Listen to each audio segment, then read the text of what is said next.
Como perseverar na fé? Essa é uma questão que todos nós que cremos no Senhor Jesus sempre perguntamos ao ler a Escritura.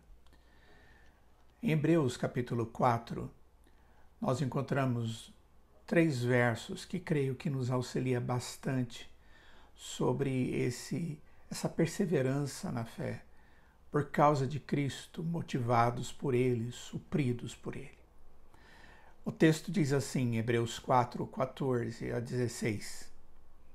Tendo, pois, a Jesus, o Filho de Deus, como grande sumo sacerdote, que penetrou os céus, conservemos firmes a nossa confiança.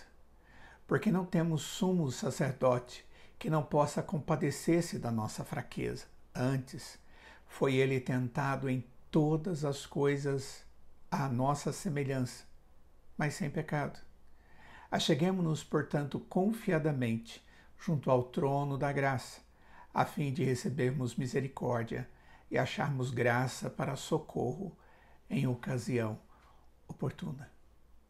Antes de meditarmos nesse texto, eu te convido a orar. Ó Senhor, dê-nos discernimento da sua palavra como ela é. Esteja iluminando, ó Pai, o nosso entendimento e pastoreando-nos através da tua verdade. Em nome de Jesus. Amém.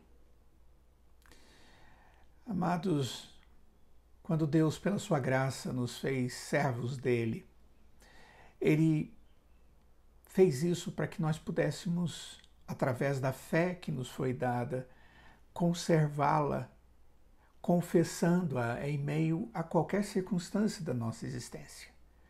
Desafios, tribulações, que normalmente acontecem na nossa vida. Nós temos que pensar na necessidade de vivermos para o Senhor. A pergunta é, para que isso ocorra, o que tem que ser feito? Qual é a motivação que está por trás de tudo isso? A motivação adequada, ela conduz a muitos frutos, principalmente na vida cristã. A melhor motivação que um cristão tem, que nós temos para a nossa vida cristã, é aquilo que Cristo fez, a vitória de Cristo em nosso lugar, apesar do custo alto, mas buscado com grande empenho e executado com perfeição. Nunca se ouviu tanto falar motivação. Hoje se fala de motivação nos grupos, nas empresas e até mesmo dentro da igreja. Quando se fala de motivação hoje, o foco tem sido bem tirado de Deus e tem sido colocado muito em técnicas. São muitas propostas. Mas na verdadeira vida cristã, segundo a Escritura, ela aponta para um lugar único. A nossa motivação é Jesus Cristo. Ele e Ele somente. Esse texto de Hebreus, a carta de uma maneira geral, ele tinha a intenção de mostrar aos judeus que Jesus era exatamente o Messias tão aguardado no Antigo Testamento.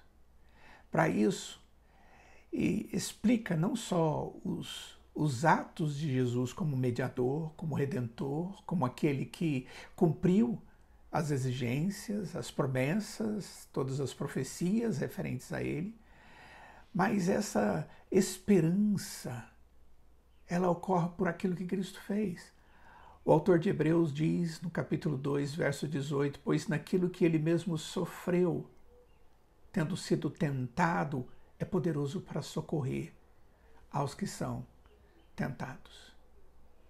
E é exatamente caminhando por aí que eu quero com você estudar esse texto da Escritura, pensando sobre a perseverança. Como perseverar. Não perseverar em qualquer coisa, mas perseverar na vida como um cristão. Aí sim, em todas as áreas da nossa existência, tendo Jesus como motivo eficaz para a nossa perseverança na fé. A primeira coisa que o texto nos mostra no verso 4, no verso 14, parte segunda, parte B, diz: conservemos firmes a nossa confissão. Queridos, A nossa confissão aqui é a confissão em Jesus. Se você voltar um pouquinho no capítulo 3, no verso 1, o autor fala também da confissão.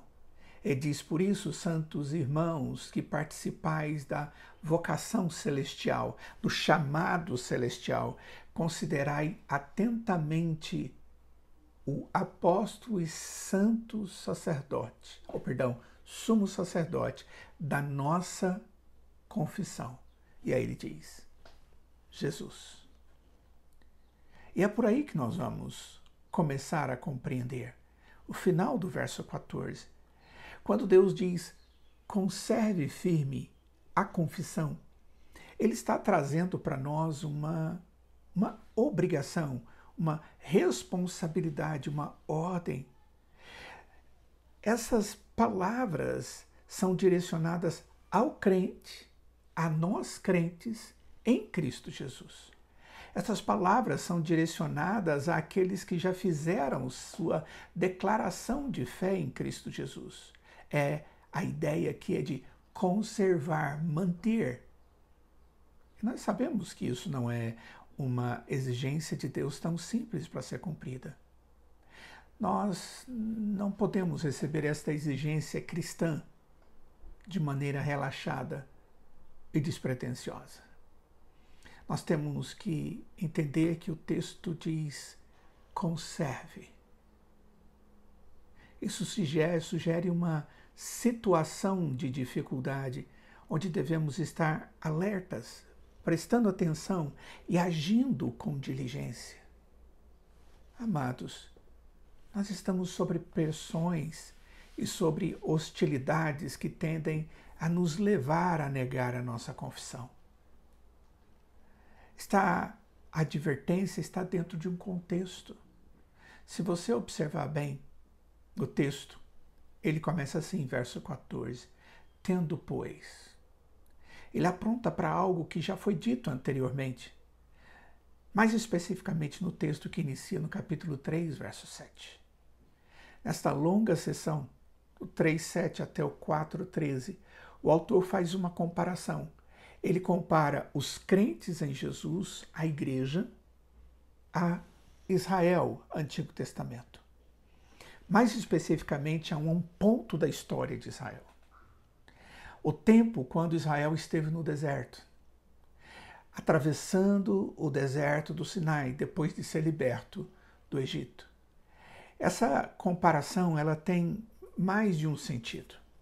De um lado, o autor leva-nos a ver a igreja, aquela igreja que foi liberta do pecado pela bondade de Deus.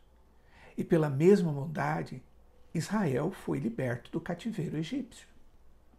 Ele quer que nós entendamos que em Jesus nós temos uma experiência real de libertação da culpa e do poder do pecado e de todas as consequências do pecado.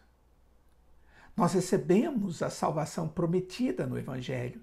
Este é um lado da comparação.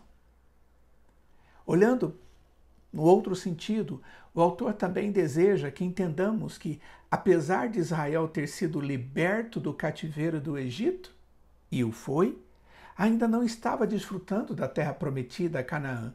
Eles estavam vagando, aguardando o tempo certo de entrar na terra que Deus lhes havia prometido. Da mesma forma, a igreja que somos nós, ainda não entramos no descanso final de Deus, como foi prometido.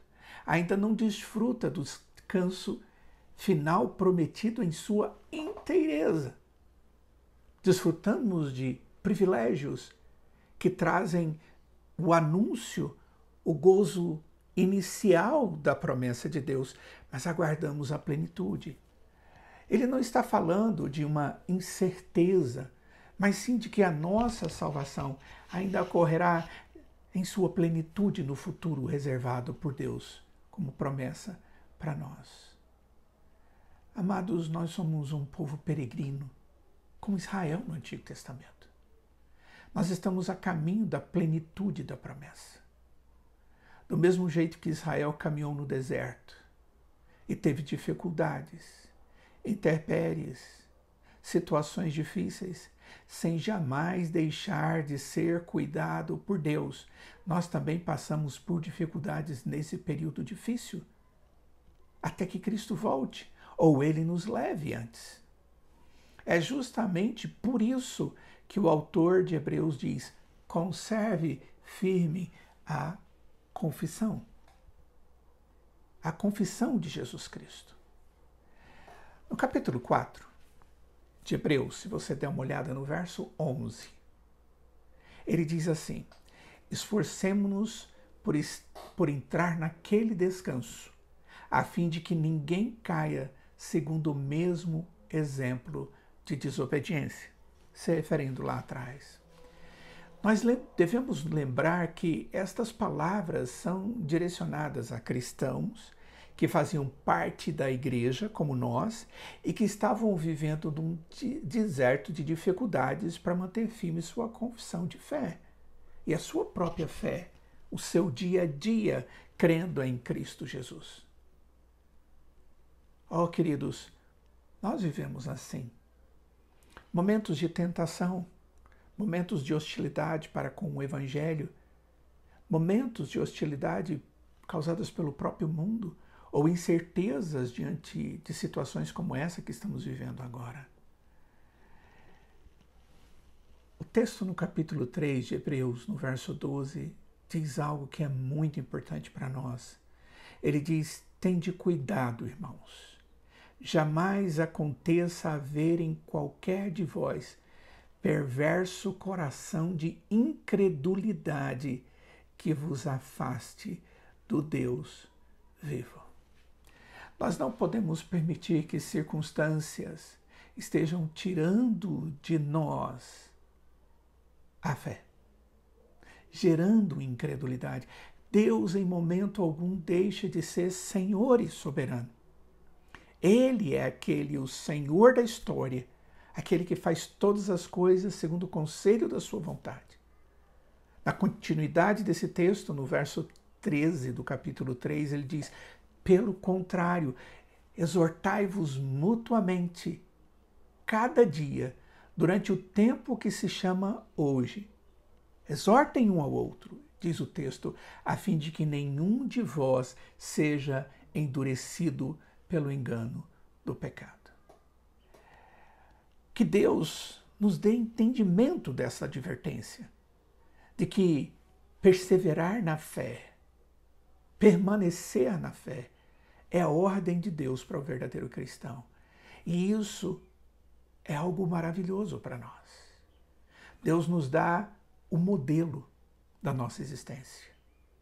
A grande questão é qual a motivação para isso e como fazer isso acontecer de maneira prática.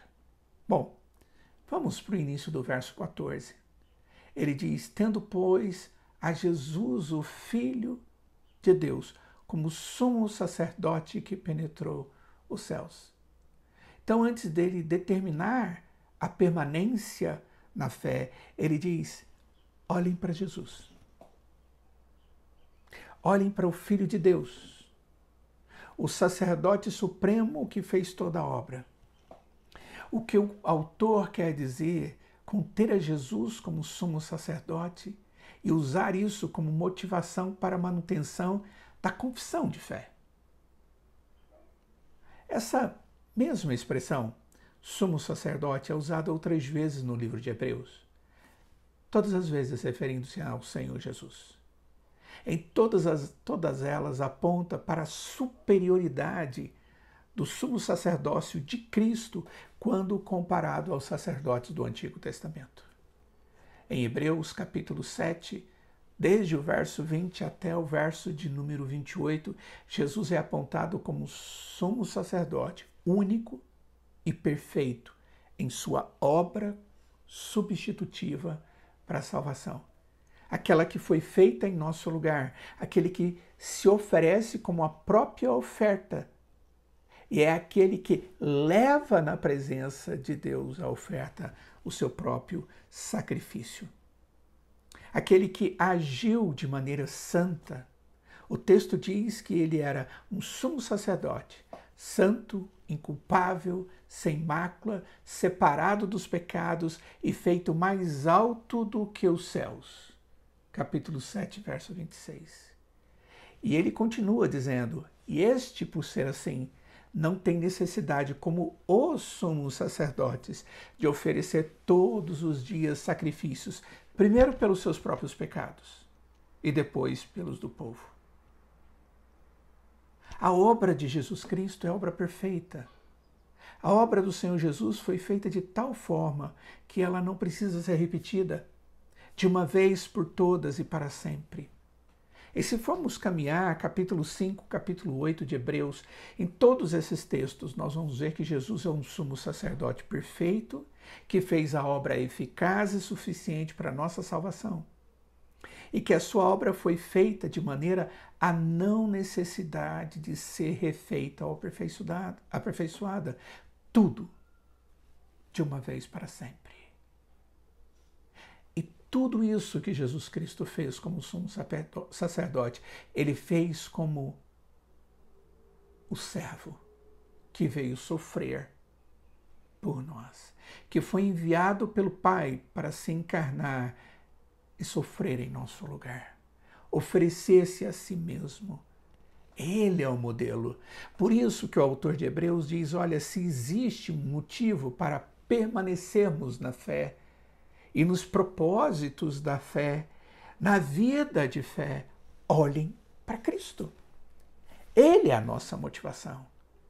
Mais do que isso, ele é o nosso modelo. Ele é tudo aquilo que nós precisamos para que possamos viver segundo a fé. Hebreus capítulo 10, verso 12 diz, Jesus, porém, tendo oferecido para sempre um único sacrifício pelos pecados, depois disso assentou-se à destra de Deus. O texto que nós estamos estudando, amados, afirma, nos fala que Jesus é nosso grande sumo sacerdote. E ele penetrou os céus. Isso é dito para contrastar todos os sacerdotes e os sacrifícios feitos anteriormente. Somente ele, como sumo sacerdote, penetrou os céus de maneira perfeita. E somente o sacrifício, ele mesmo, penetrou os céus de maneira perfeita e suficiente por nós. Isso aponta para a recepção de Jesus Cristo nos céus para assentar à direita do Pai, para reinar no trono que aponta para a sua própria soberania sobre todas as coisas. Jesus é o verdadeiro Rei que fez uma obra eficaz a nosso favor. Louvado seja Deus! Ele é a nossa motivação em permanecermos na fé. Por último, o texto nos mostra que Jesus continua a sua obra, que é a fonte da motivação para a perseverança e testemunho da fé. No verso 15 diz, porque não temos um sumo sacerdote que não possa compadecer-se das nossas fraquezas. Antes, foi ele tentado em todas as coisas, a nossa semelhança, mas sem pecado. Queridos, logo depois, no verso 16, o texto diz, acheguemo-nos, portanto, confiadamente junto ao trono da graça, a fim de recebermos misericórdia e acharmos graça para socorro em ocasião oportuna. A morte de Cristo, a obra substitutiva, ela foi preparatória para uma obra que ele continua a fazer a favor da igreja. Não para nos salvar, mas para nos manter como seu povo, para continuar uma obra que já nos deu tudo, mas agora é experimentar aquilo que ele conquistou para nós. A obra sacerdotal de Cristo, ela é algo que continua tendo seu efeito e continuará tendo eternamente. Ele apresenta a sua obra sacrificial ao Pai e ele intercede pela igreja. Em Hebreus capítulo 7, verso 25, diz, por isso também pode salvar totalmente os que por eles se chegam a Deus, vivendo sempre para interceder por eles. É assim que Jesus Cristo faz. Nós nos achegamos junto ao trono da graça para recebermos misericórdia e graça de Deus. E o fazemos com confiança, porque este Deus é o Deus que mantém a nossa fé. Este Deus é o modelo da nossa fé. Esse é o sustentador da nossa vida. Esse é o sustentador da nossa expressão de vida cristã em meio a qualquer circunstância, a qualquer dor, a qualquer pandemia. Jesus intercede por nós na presença do Pai. 1 João capítulo 2, versos 1 e 2. O texto diz isso. Filhinhos meus, estas coisas vos escrevo para que não pequeis. Se todavia alguém pecar, temos advogado junto ao Pai, Jesus Cristo, o justo. E ele é a propiciação pelos nossos pecados, e não somente pelos nossos próprios, mas ainda pelos do mundo inteiro. Jesus é o nosso intercessor, porque ele conhece o peso das nossas necessidades e se compadece de nós. Diante destas verdades, somos motivados a buscar a Deus constantemente, enquanto andamos em nossa peregrinação como cristãos em meio ao deserto. Cheguemo-nos, portanto, confiadamente, diz a Escritura, junto ao trono da graça. Jesus não fez a obra sacerdotal e nos abandonou. O fato dele estar no céu, assentado à destra do Pai, mostra sua real condição para nos ajudar eficazmente sempre. Devemos orar, isso é, nos aproximar diante do trono de Deus. Devemos compreender que Deus está atento à nossa realidade. Queridos, a obra completa e eficaz de Jesus traz para nós certezas e tranquilidade em meio ao deserto perigoso onde vivemos. Em Lucas, capítulo 12, versos 8 e 9, a palavra nos diz assim: digo-vos ainda, o Senhor Jesus fala essas palavras, todo aquele que me confessar diante dos homens, também o Filho do Homem o confessará diante dos anjos de Deus. Mas o que me negar diante dos homens será negado diante dos anjos de Deus. E depois, no verso 11, do mesmo capítulo 12 de Lucas, capítulo 12, verso 11 e 12, diz: quando vos levarem às sinagogas e perante os governadores e as autoridades, não vos preocupeis quanto ao modo por que respondereis, nem quanto às coisas que tiverdes de falar, porque o Espírito Santo vos ensinará, naquela mesma hora, as coisas que deveis dizer. Amados, vivemos situações que cobram de nós a fé, a certeza da fé, a certeza e tranquilidade de confissão da nossa fé, a certeza de que Jesus fez tudo para que tivéssemos a salvação através da fé. Esse maravilhoso Deus nos deu a fé como dom, e este Deus é aquele que continua suprindo todas as coisas, de tal forma que nós possamos sempre louvá-lo, sendo homens e mulheres que confessam a fé. O que o texto da palavra diz é que devemos manter, sustentar a confissão da nossa fé. Que esse tempo difícil que vivemos de deserto seja tempo na presença de Deus em oração, na certeza de que Jesus continua sendo o nosso mediador, o nosso sumo sacerdote, o nosso sustentador. Oremos. Ó Pai de amor, de graça e misericórdia, nós te louvamos, ó Senhor, porque Jesus fez a obra perfeita. Ó Deus, somos miseráveis, pecadores. Nós somos homens que pela própria natureza não podemos nos aproximar do Senhor. Mas agora, a partir de Cristo e a fé que Ele nos deu e a obra que foi perfeita, feita na cruz em nosso lugar, nós deixamos de ser miseráveis e passamos a ser restaurados, remidos. Somos agora filhos do Senhor. Temos uma verdade na nossa vida que nos alegra, um Espírito que nos sustenta. E eu imploro para que o Senhor esteja nos momentos de dificuldade, nos ensinando a viver esta nova realidade na Tua presença. De tal forma que possamos viver a fé e testemunhar a fé, confessar a fé com a autoridade que vem do Senhor. Supra-nos, nos abençoe e nos habilite a viver a fé. Isso é o que te pedimos em nome de Jesus. Amém.